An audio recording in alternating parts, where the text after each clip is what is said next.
Hey everyone, welcome back to the channel. Today I'm going to walk you through a fantastic new feature in Figma, how to create multiple prototypes and set up separate flows right on a single Figma page. By the end of this tutorial, you'll know how to keep your work organized, test different user journeys, and streamline your prototyping process without constantly switching pages or duplicating your artboards. Let's dive right in and see just how easy and powerful this new feature can be. To keep things straightforward, we'll use a classic example, a simple login and register flow. This is something every designer or developer has tackled at some point, and it's perfect for demonstrating multiple flows without making it unnecessarily complicated.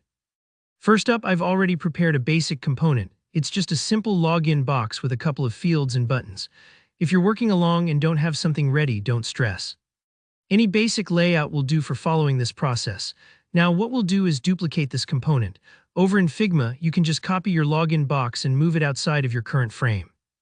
It might feel a little strange to drag things outside at first, but this is actually a great way to keep different states or steps clear and separated.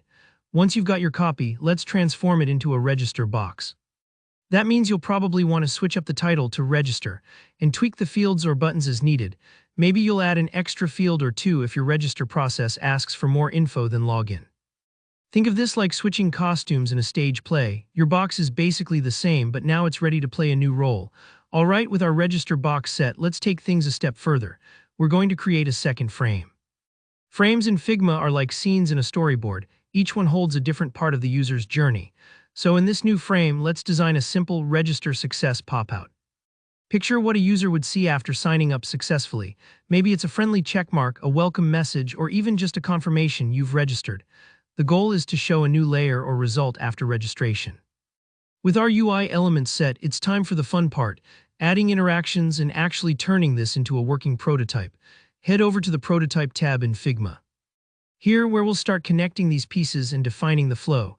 Let's link the login box to the register box so users can easily move between them. Grab the interaction node from your login box. You'll see that little circle poking out and drag it over to the register box. For the interaction, choose On Tap. This means the flow will trigger when someone clicks or taps the button. Set the action to navigate to and select the register frame or area. For animation, pick Instant. That way there's no delay and it feels snappy, almost like swapping panels in a tabbed menu. Now let's connect the register box to the register success frame. Again, grab the interaction node and drag it onto the register success frame. For this interaction, set it as On Tap once more, since we want the success to show up after clicking register. This time, instead of navigating, let's choose Open Overlay. Overlays are perfect for success messages, dialogues, or tooltips, anything that appears as a layer above your current view. Set the animation to ease out so it feels smooth and friendly and adjust the duration to 500 milliseconds. It'll be just the right balance, not too abrupt but not slow. Once your flows are linked up, it's a good idea to preview everything. Click the play icon in Figma to open up the prototype viewer, then click through the steps yourself. Tap between login and register, try the registration, and make sure the success message pops up as expected. Sometimes prototyping takes a couple tries to get all the connections just right, but don't be discouraged. A little trial and error is part of the process. And that's really all there is to it.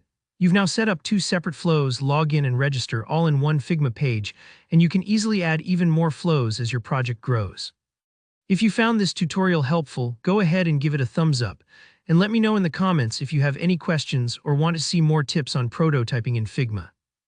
Don't forget to subscribe for more practical, easy-to-follow design guides.